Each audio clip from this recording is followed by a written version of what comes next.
ಇದು ಇವತ್ತೊಂದು ಪತ್ರಿಕಾಗೋಷ್ಠಿ ಆಯ್ತು, ದಲಿತರಿಗೆ ಅನ್ಯಾಯ ಆಗಿದೆ, ಆ ಬಜೆಟ್ ಅಲ್ಲಿನೂ ನಮ್ ದ್ರೋಹ ಆಗಿದೆ ಅಂತ ಹೇಳ್ತಾ ಇದ್ರಿ. ಏನಂತ ಹೇಳ್ತೀರಾ? ಏನಕ್ಕೆ ಇವತ್ತ ಪತ್ರಿಕಾಗೋಷ್ಠಿ ಅಂತ ಹೇಳಿ? ಎಲ್ರಿಗೂ ಜೈ ಭೀಮ್. ಇವತ್ತು ನಾನು ಅಂದ್ರೆ ಲೋಕ್ ಜನಶಕ್ತಿ ಪಾರ್ಟಿ ಮತ್ತೆ ದಲಿತ ಸೇನೆ ರಾಜ್ಯಾಧ್ಯಕ್ಷನಾದ MS ಜಗನ್ನಾಥ್, ನನ್ನ ಮಂಡನೆ ಏನಂದ್ರೆ, ಈ 2025-26ನೇ ಬಜೆಟ್ನಲ್ಲಿ SC/ST ಮತ್ತು TSP ಏನು ಈ ಯೋಜನೆಯಲ್ಲಿ ಅನುದಾನ ಬರ್ತಕ್ಕಂಥ ಹಣ 42,017 ಕೋಟಿ .51 ಕೋಟಿ. ಈ ಹಣದಲ್ಲಿ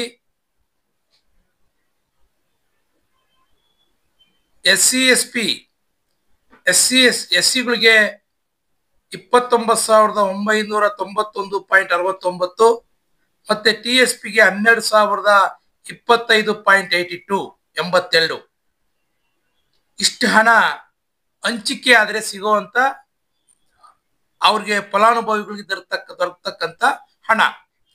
ಈ ಹಣದಲ್ಲಿ ಈ ವರ್ಷದ ಗ್ಯಾರಂಟಿಗಳಿಗೆ ಸನ್ಮಾನ್ಯ ಸಿದ್ದರಾಮಯ್ಯನವರ ಸರ್ಕಾರದಲ್ಲಿ, ಅಂದ್ರೆ ಇವತ್ತೇನು ದೇಶದಲ್ಲಿ ಸಿದ್ದರಾಮಯ್ಯನವರು ಅಂತ ನಾವು ಎಲ್ಲರೂ ಕೂಡ ಕೊಂಡಾಡ್ತಾ ಇದ್ದೀವಿ ರಾಜ್ಯದಲ್ಲಿ, ಅಂದ್ರೆ ಅನ್ನದ ರಾಮಯ್ಯ, ಹಾಲಿನ ರಾಮಯ್ಯ, ಏನೇನೋ ಹೇಳ್ತಾ ಇದ್ವಿ ನಾವು. ನಿಜ, ಸಿದ್ದರಾಮಯ್ಯನವರು ದಲಿತರ ಪರವಾಗಿರ್ತಕ್ಕಂಥ ಮುಖ್ಯಮಂತ್ರಿ, ಅದ್ರಾಗ ಎರಡೊಂದು ಮಾತಿಲ್ಲ. ಯಾಕೆ ಅಂತಂದ್ರೆ SC/ST TSP ಅಂತ ಒಂದು ದೊಡ್ಡ ಮಹತ್ತರವಾದಂತ ಒಂದು ಕಾಯ್ದೆ ತಂದಂತ ಮಹಾತ್ಮ ಪುಣ್ಯಾತ್ಮ ಅಂತಂದ್ರೆ ಸಿದ್ದರಾಮಯ್ಯನವರು. ಅದ್ರ ಎರಡೊಂದು ವಿಷಯ ಇಲ್ಲ. ನಾವು ಕೂಡ ಅವ್ರಿಗೆ ಅಭಿನಂದಿಸಿದ್ದೀವಿ. 2014ರಲ್ಲಿ ಏನು SC/ST TSP ನಲ್ಲಿ ಇದ್ದಂತ 70 ಸೆಕ್ಷನ್ ಅನ್ನ ತೆಗಿಬೇಕು ಅಂತಕ್ಕಂಥ ದೊಡ್ಡ ಹೋರಾಟ ಮಾಡಿದಂತ ಒಂದು ದೊಡ್ಡ ಶಕ್ತಿ ಅಂತಂದ್ರೆ ನಮ್ಮ ದಲಿತ ಸೇನೆಯಿಂದ ಒಂದು ದೊಡ್ಡ ಸೆಮಿನಾರ್ ಕೂಡ ಮಾಡಿದ್ವಿ.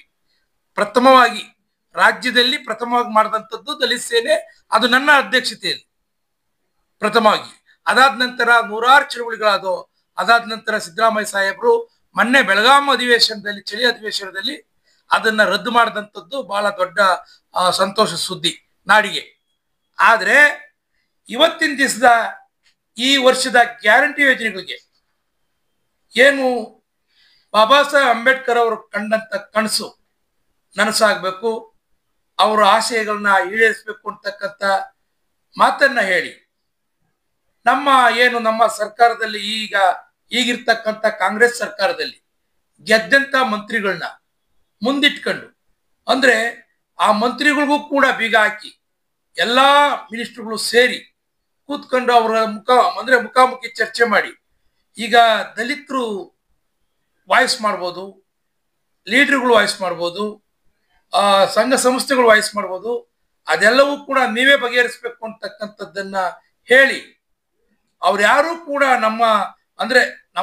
ನಮ್ಮ ಪರವಾಗಿ ಧ್ವನಿ ಎತ್ತಿದಂಗೆ ಮಾಡಿ ಈ ತರ ಮಾಡ್ತಕ್ಕಂಥದ್ದು ಸರಿನಾ? ಈ ಸಮಾಜದಲ್ಲಿ ನೀವು ಎಲ್ಲ ಈ ಸಮಾಜ ಅರ್ಥ ಮಾಡ್ಕೋಬೇಕು. ಇವತ್ತು ನಾವ್ ಯಾರನ್ನೂ ಟೀಕೆಗಳು ಮಾಡೋ ಮಟ್ಟದಲ್ಲಿ ಇಲ್ಲ, ಮಾಡ್ಲೂಬಾರ್ದು.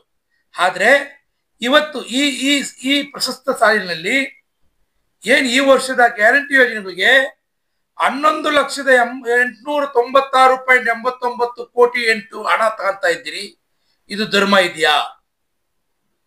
ಅಂದ್ರೆ ನಿಮ್ಮ ಉದ್ದೇಶ ಯಾವುದೇ ಇಲಾಖೆಯಲ್ಲೂ ಕೂಡ ಹಣವನ್ನು ತಗೊಂಬಾರ್ದು, ದಲಿತರದ ಅಂದ್ರೆ SC/ST TSP ಹಣದಲ್ಲಿ ಮಾತ್ರ ನೀವು ದುಡ್ಡನ್ನು ತಗೊಬೇಕು ಅಂತಕ್ಕಂಥದ್ದನ್ನ ನೀವು ಕಂಡ್ಕೊಂಡ್ಬಿಟ್ಟಿದ್ದೀರಾ ರೂಟು, ಅಂದ್ರೆ ದಾರಿಯನ್ನ. ಬಟ್ ನಾವ್ ಹೇಳೋದೇನಂದ್ರೆ, ದಲಿತರು ಅಂದ್ರೆ ಇವತ್ತೇನು ಪರಿಶಿಷ್ಟ ಜಾತಿ ಪರಿಶಿಷ್ಟ ಪಂಗಡ ಹೆಂಗೆ ಉದ್ಧಾರ ಆಗ್ತದೆ, ನೀವೇ ಯೋಚನೆ ಮಾಡ್ಬೇಕು, ನೀವೇ ಇದಕ್ಕೆ ಉತ್ತರ ಕೊಡ್ಬೇಕು. ಮಾನ್ಯ ಮುಖ್ಯಮಂತ್ರಿಗಳೇ, ಇವತ್ತು ನಿಮ್ಮನ್ನ ಬಹಳ ಹಳ್ಳಿ ಗಾಡಿಂದ ಹಿಡಿದು ಎಲ್ಲ ಸಿಟಿವರೆಗೂ ಕೂಡ ಇವತ್ತು ಸಿದ್ದರಾಮಯ್ಯನವರು ಅಂತಂದ್ರೆ ಒಂದು ದೊಡ್ಡ ಹೆಸರಿದೆ, ಒಂದು ಇತಿಹಾಸ ಇದೆ. ನೀವು ಕೂಡ ಬಂದಂತ ಹಾದಿಗಳನ್ನ ಒಂದು ಸರಿ ನೆನಪಿಸ್ಕೊಳ್ಳಿ. ಇವತ್ತಿಗೂ ಕೂಡ ಹಳ್ಳಿ ಮಾಧ್ಯಮದಲ್ಲಿ ದುಡಿದ್ರುಂಟು, ಇಲ್ಲ ಅಂದ್ರೆ ಇಲ್ಲ, ಅಂಥ ವ್ಯವಸ್ಥೆಯಲ್ಲಿ ಹೀನಾಯ ಸ್ಥಿತಿಯಲ್ಲಿ ನನ್ನ ಜನ ಇದ್ದಾರೆ. ಇಂಥ ಸ್ಥಿತಿಯಲ್ಲಿ ಇರ್ತಕ್ಕಂಥದ್ದು ಇವತ್ತು ಏನು SC/ST TSP ದುಡ್ಡನ್ನ ಕಾಯ್ದೆ ತಂದಂತ ಉದ್ದೇಶ ಏನಾಗಿತ್ತು? ನಿಮ್ಮ ಉದ್ದೇಶ ಏನಾಗಿತ್ತು?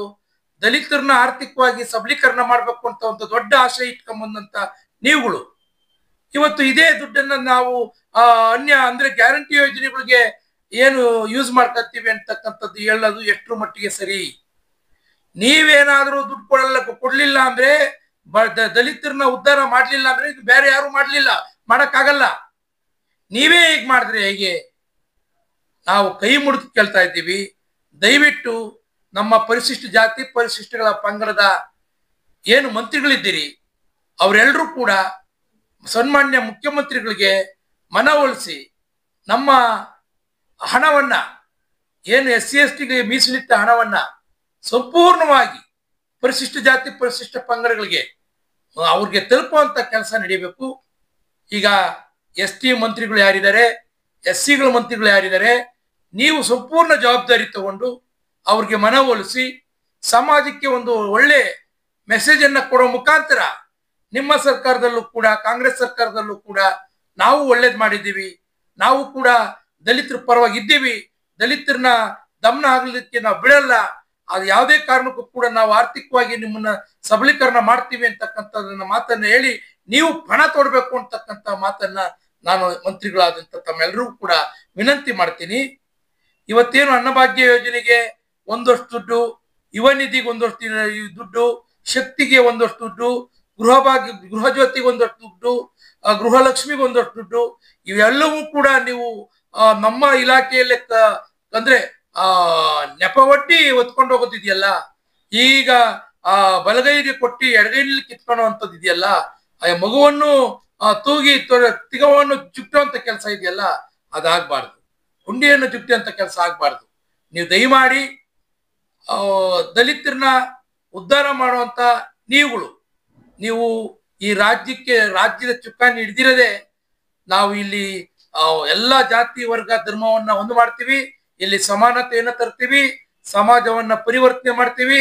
ಇಲ್ಲಿ ಏನು ನ್ಯೂನ್ಯತೆಗಳಿದ್ದಾವೆ ಅವನ್ನೆಲ್ಲವನ್ನು ಕೂಡ ಅದಕ್ಕೆಲ್ಲ ವಿರುದ್ಧವಾಗಿ ನಿಂತ್ಕೊಂಡು ನಾವೆಲ್ಲ ಒಂದೇ ಮಾನವೀಯತೆ ಜಾತಿಯನ್ನ ಮೆರಿತೀವಿ ಅಂತಕ್ಕಂಥ ಪಣತೊಟ್ಟಿ ನಿಂತಿರ್ತಕ್ಕಂಥ ಎಲ್ಲಾ ಮೇಧಾವಿಗಳು, ಈ ರಾಜ್ಯದ ಮುಖ್ಯಮಂತ್ರಿಯಿಂದ ಹಿಡಿದು ಮಂತ್ರಿಗಳಿಂದ ಹಿಡಿದು ಎಷ್ಟು ಜನ ನಮ್ಮ SC/ST ವರ್ಗದಲ್ಲಿ ಗೆದ್ದಿರ್ತಕ್ಕಂಥ ಎಲ್ಲಾ ಜಾತಿ ವರ್ಗ ಎಲ್ಲ ಜಾತಿಯ MLAಗಳು ನೀವೆಲ್ಲರೂ ಕೂಡ ನಿಂತ್ಕೊಬೇಕು.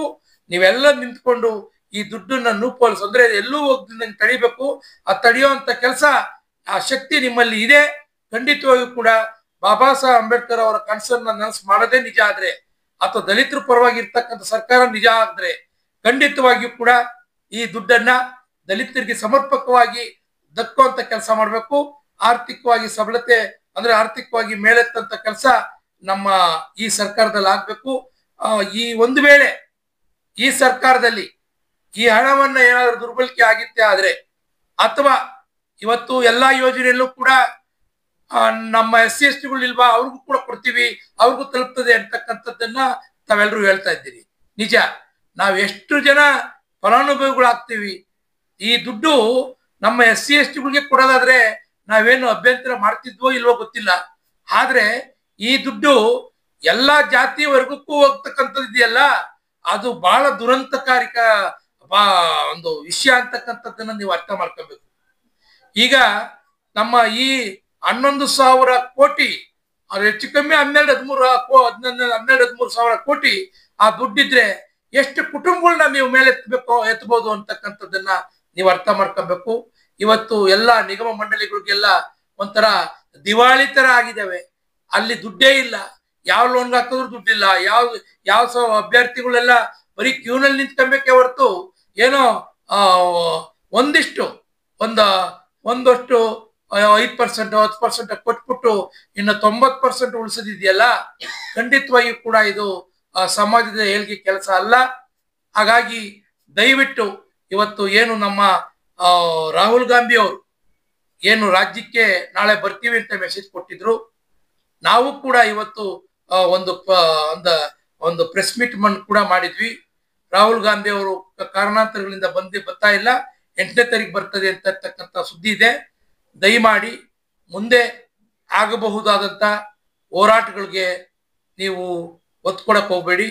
ಇಲ್ಲಿಗೆ ನಾವು ಸುಮ್ಮನೆ ಆಗ್ಬೇಕು. ಎಲ್ಲರೂ ಕೂಡ ಎಲ್ಲಾ ಪ್ರತಿನಿಧಿಗಳು, ದಲಿತ ಪ್ರತಿನಿಧಿಗಳು ಕೂಡ ಯಾವುದೇ ತರದ ಹೋರಾಟ ಏನು ಮಾಡಬಾರ್ದು ಅನ್ನೋದೇ ಆದ್ರೆ ದಯಮಾಡಿ ಇದನ್ನ ಈಗಲೇ ಈ ಕೂಡಲೇ ನಾವು ನಿಮಗೆ ಮನವಿ ಮಾಡ್ಕೊಳ್ತಾ ಇದ್ದೀವಿ. ನಿಮ್ಗೆ CM ಸಾಹೇಬ್ರೆ, ನಾನು ನಿಮ್ಗೆ ಮನವಿ ಮಾಡ್ಕೊಡ್ತಾ ಇದ್ದೀವಿ, ದಯಮಾಡಿ ನಮ್ಮ ಹೋಮ್ ಮಿನಿಸ್ಟರ್ ಆದಂತಹ ಚಿ ಪರಮೇಶ್ವರ್ ಜಿ ಅವ್ರಿಗೆ ಮತ್ತೆ HC ಮಾದೇವಪ್ಪನವ್ರಿಗೆ, ಸತೀಶ್ ಜಾರಕಿಹೊಳಿ ಸಾಹೇಬ್ರಿಗೆ ಎಲ್ಲರೂ ಕೂಡ ಮನವಿ ಮಾಡ್ಕೊತೀವಿ. ನೀವೆಲ್ಲರೂ ಕೂಡ ನಿಂತ್ಕೊಂಡು ಕಾಳಜಿ ವಹಿಸಿ ದಲಿತರ ಪರವಾಗಿ ನಾವೆಲ್ಲರೂ ಕೂಡ ಇನ್ನೂ ನಾವು ಸತ್ಯವಾಗಿ ಹೋರಾಟ ನೀವುಗಳು ಚುನಾಯಿತ ಪ್ರತಿನಿಧಿಗಳಾಗಿ ನೀವೇ ಡಿಸಿಷನ್ ತಗೊಂಡಿಲ್ಲ ಅಂತಂದ್ರೆ ನಾವು ಪ್ರತಿ ದಿವಸನೂ ಕೂಡ ಬರೀ ಹೋರಾಟ ಮಾಡ್ಕೊಂಡೇ ಜೀವನ ಮಾಡ್ಬೇಕಾ ಅಂತಕ್ಕಂಥದ್ದು ನೀವು ಅರ್ಥ ಮಾಡ್ಕೊಳ್ಳಿ. ಯಾಕೆ ಅಂತಂದ್ರೆ ಇವತ್ತು ಸಮುದಾಯಗಳ ಪರವಾಗಿ ನಾವು ಹೋರಾಟ ಮಾಡ್ಬೇಕಾಗಿದೆ. ಇವತ್ತು ಯಾರೇ ನಮ್ಮ ಜನ ಇವತ್ತಿಗೂ ಕೂಡ ಎಲ್ಲೋ ಕೂಲಿ ನಾಳಿ ಮಾಡ್ಕೊಂಡು ತಿನ್ನೋ ಜನಗಳು ಕೂಡ ಬಹಳಷ್ಟು ಜನ ರಾಜ್ಯದಲ್ಲಿ ಇರೋದ್ರಿಂದ ಅವರೆಲ್ಲರೂ ಕೂಡ ಆರ್ಥಿಕವಾಗಿ ಸಬಲೀಕರಣ ಆಗ್ಬೇಕು. ಆ ನಿಟ್ಟಿನಲ್ಲಿ ಈ ರಾಜ್ಯ ನೀವೇನು ಈ ಸರ್ಕಾರ ಒತ್ತು ಕೊಡ್ಬೇಕು, ಅವ್ರ ಪರವಾಗಿ ನಿಲ್ಲಬೇಕು ಅಂತಕ್ಕಂಥ ಮಾತನ್ನ ನಾನು ಹೇಳಲಿಕ್ಕೆ ಇಷ್ಟಪಡ್ತೀನಿ. ಜೈ ಭೀಮ್, ಜೈ ಬಾಬಾ ಸಾಹೇಬ್ ಅಂಬೇಡ್ಕರ್.